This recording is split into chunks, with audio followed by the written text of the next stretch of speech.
Antiguamente se velaba el cuerpo en casa. La presencia de la muerte era cercana. Yo recuerdo en casa de mi abuela, que tenía un patio especial, antes de que hubiera tanatorio municipal, solían pedir las llaves del patio de la casa de mi abuela, pero solicitaban dejar allí el cadáver. Yo me acuerdo con 7, 8 años, salir con un bocadillo de mantequilla en las manos y el balón de fútbol en la otra, y a ver un difunto del patio de la casa de mi abuela. Y eso es bastante frecuente. Y jugar con chiquillos de 8 años, de mi edad, a ver quién era capaz de acercarse y tocar el muerto. Y estos juegos que parecen macabros, que parecen crueles, que pueden parecer crueles, sirven para que cuando la muerte te roce cerca, tú estés preparado. Hemos hecho con la muerte este asunto de irla alejando en la distancia. Es decir, la muerte para allá para el coño, la sacamos de casa y la velamos allá lejos. En los cementerios dicen mucho de la relación que mantenemos con la muerte. Yo he estado por ahí en otros países. En Inglaterra, por ejemplo, uno va por un parque, cualquier calle, y de repente, sin vallas, sin muro natural, cuando te das cuenta estás rodeado de tumbas. Te metiste sin darte cuenta en el cementerio, porque el cementerio no tiene ni siquiera un indicador de separación con el resto del parque. Aquí hacemos un cementerio y lo hacemos para allá, lejos, y los muros bien altos para que el muerto no se salga. Es una cosa de relación con la muerte. Esto es una cultura que digo que se ha ido imponiendo de hace poco tiempo para acá con más fuerza. El único problema que tiene este tipo de cultura es que cuando nos toca que se nos muera algún pariente, algún familiar cercano, aunque tengamos 40 o 50 años y nos quedemos huérfanos a esa edad, resulta que la persona que se queda huérfano a los 40 o 50 años tiene que ir al psicólogo y está 2 años malito y casi lo perdemos para siempre,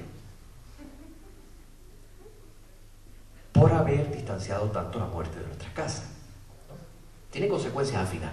Y a mí me empezó a preocupar. Yo tengo mucho, a la hora de contar historias, tengo mucha oportunidad de contar con niños y con adolescentes. Véase que en los velatorios últimamente ya no hay un niño y algún adolescente escapado.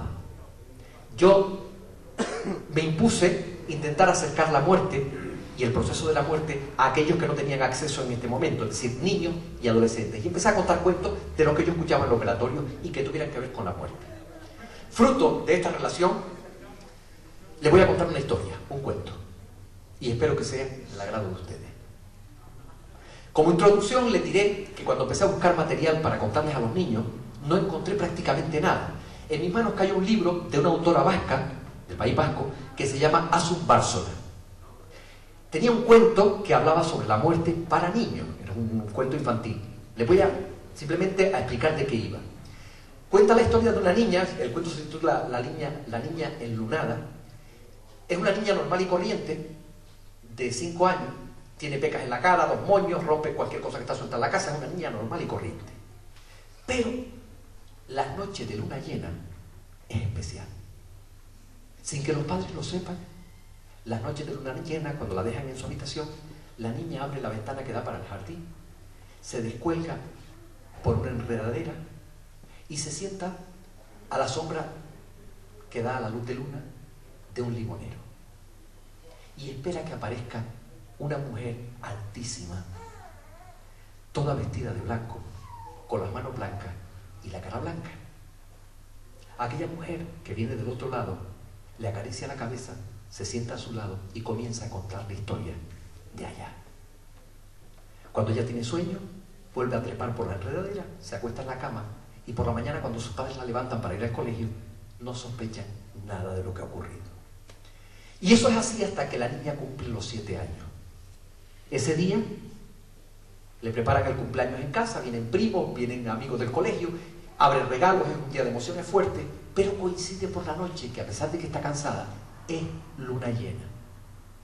Y cuando se despiden sus padres en el dormitorio, la niña abre la ventana, destrepa por la enredadera, se sienta a la luz de la luna debajo del limonero y aparece la mujer vestida de blanco, y esta vez no le cuenta historia, le acaricia la cabeza y le dice: hoy has cumplido 7 años y ya no tienes derecho a volver a verme. Si quieres, te puedes venir conmigo, pero entonces te tienes que olvidar de tu familia y de todo este mundo que te rodea. Tienes 30 días para pensarlo. En la próxima noche de luna llena voy a estar aquí. Y a la mañana siguiente, cuando los padres fueron a despertar a la niña para ir al colegio, la encontraron que estaba ardiendo en fiebre y completamente pálida. Y comenzó una carrera contra el tiempo y contra la muerte.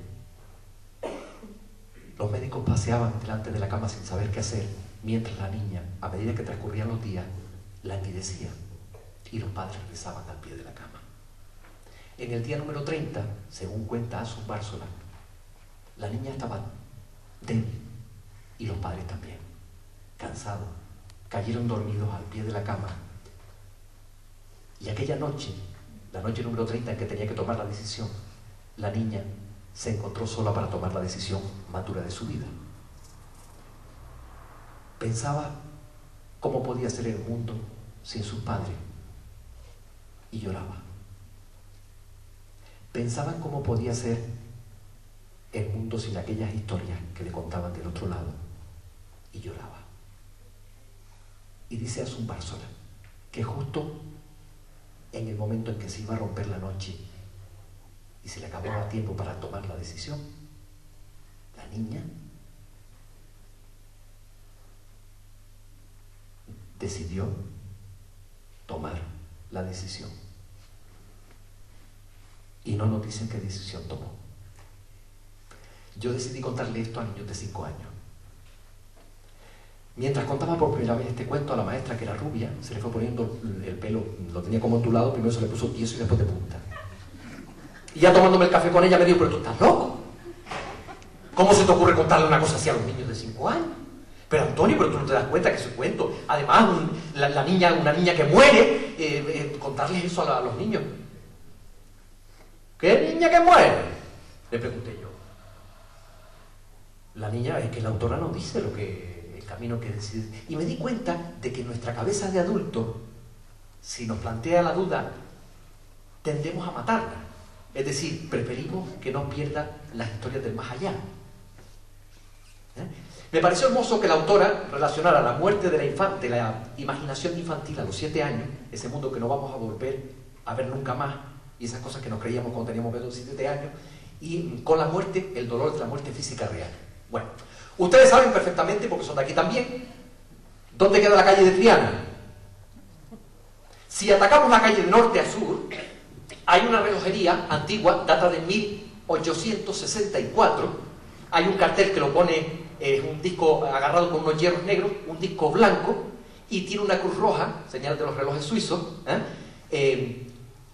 La familia que fundó esa relojería tuvieron un hijo que tuvo la desgracia de nacer hijo único en aquella época, y además con 7 meses. Y ustedes saben que hoy en día eso no es ningún problema, en aquella época sí lo era. Le pusieron al chiquillo Fulgencito. Y el chiquillo nació y cabía prácticamente en la palma de la mano de su padre. Chiquitito, flaco, revejillo. Bueno, empezó una lucha contra el tiempo y la muerte, de forma que a Fulgencio, para salvarlo de la garra de la muerte, tuvieron que darle de la teta de su madre y de 2 mujeres más. Y lo salvaron de la muerte, pero Fulgencio fue creciendo como un chiquillo 7 meses, siempre más chico que los otros. Además su carácter se fue amoldando al cuerpo, era temeroso, tímido, apocado.